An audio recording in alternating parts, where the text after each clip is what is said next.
asalaamaaleykum suñu mbokk internet yi tey nag ñu ngi fii ci Géejawaay kilifa yi nekk ci bile gox daal di dajaloo tey ngir ñaan ginnaaw bi nga xamante ni nii jàpp nañ ne am nañ ab béréb bu ñu leen jàppal pour ñu daal di fay def ay cimetière ñoom nag daal di nañuy def ñaan ngir projet bi antu wante kay lay ñuul sa soow moom mooy seeni xel dafa dalul lool ndaxte bu fekkee ni mairie ba daal di nay def délibération def nañu plan ba génne financement wante terewul ñuy njott la xewoon ci Hamo Tefess xewaat. Hamo Tefess xam nga ne comme ñun ñëpp nga xam ne fi la juddoo Géejawaay xam Géejawaay sikk nekkul ci ne amoon ay armeel bañ muré waaye fan la mujjee dañ ko daggat ay kër loolu nag tiital nañu waaye nag fii moom suñu xel dal na ndax vérifié nañ ba xam ne site bi moom cimetière la man en tant que conseiller gis naa ne vote nañ ko sama kanam du may lambut loolu it am nañ ci ay archives yu leer kon nag li ñu war a def ñun mooy ñaan ndax ab jullit amul lu ñaan jiital ñaan ci mbir mi am yaakaar ndax yaakaar bu amuloo duñ def lii. ndax mbir bu fekkee da nga daa dégg lu ne nga jékki-jékki gis conseil bi voté ba pare ñuy wax defaraat yaakaar am na waaye nag loo gis nag ñaan da ci am waaye nag soññi autorité yi ñu am volonté parce que tamit volonté bi des na xam ne dëkk bi yëpp ay chantier la te lan moo gën a nekk chantier yi armée yi kër yi dëgg yoo xam ne tey kenn ku ne ci ñun yaa ngi fexe def effort foo dëkk waaye kër yi dëgg yi moom bàyyiwoon ci xel te li mënul ñàkk. mais ñun suñu population bi ñun jullit ñi da ngay dem fële di gas di sulli néew c'est honte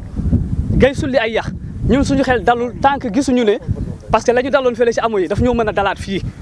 dañoo bëgg ñu taxawalal ñu ay almer arène nationale bi li ñu ci def ci ay milliards moo ëpp foofu la mën a collecter ay almer ça c'est fii. ndax ñun ñoo dëkk fii bi ñuy daaneel filaawo yi fii dañ ne ñu ay armel lañ koy defal Géejawaay sëriñ bi nag wax na ko muy notable bi sëñ Cheikh Diop yàlla dee la njëkk a bind lépp Géejawaay amul fi ñuy denc ay néewam Pikine fees na. Yoof sori na kon nañ ñu dimbali te ñëpp nag def ko seen yëfu bopp ñu ngi ciy sant bu baax maire de la commune mi Racine Talla moom la ñuy njëkk a interpellé ndax bi mu doonee seen yitte guddi ak bëccëg dadaa ñëw sama kër ñu ciy waxtaan.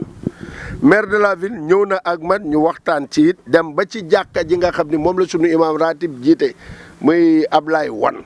lañ ca wax it dara kenn fonk ko ci muy maire de la ville di maire commune bi président de la république ñëw na ma seet si fii Géejawaay ma dalal ko kër Serigne Bassirou Bara lañ ca jotoon wax président maa ngi la koy wax ba tey it dara sottiwu ci kon nag ñun laajuñu leneen lu dul benn bien collégial benn bien boo xam ne ñun ñi ñëpp ñoo ko bokk jullit yëpp ñoo ko bokk nañu dimbali seen kàddu googu ñu fonk ko nekkal ko. ay ndaw yi tamit daal dinañ taxaw temm ngir nag ni fii benn promoteur du ko laal ndaxte ginnaaw ba nga xamante ni nii daal dinañuy dagg filaawo yu fay newoon ak suuf ba yëpp jaay ñoom nag xamle nañ ni terrain yi ci des pour ñoom la te lii di ay cimetière mooy seen besoin mooy seen bëbët te dinañ xar seen tànk tubéy ngir bi la béréb ñu daal di leen fay defar ay cimetière. kenn ko laal dara du fi dugg bu dul armée jaay na daga nañ garab gi jaay ko suuf si jaay nañ ko si ñoo nekku si loolu doy na li si des moom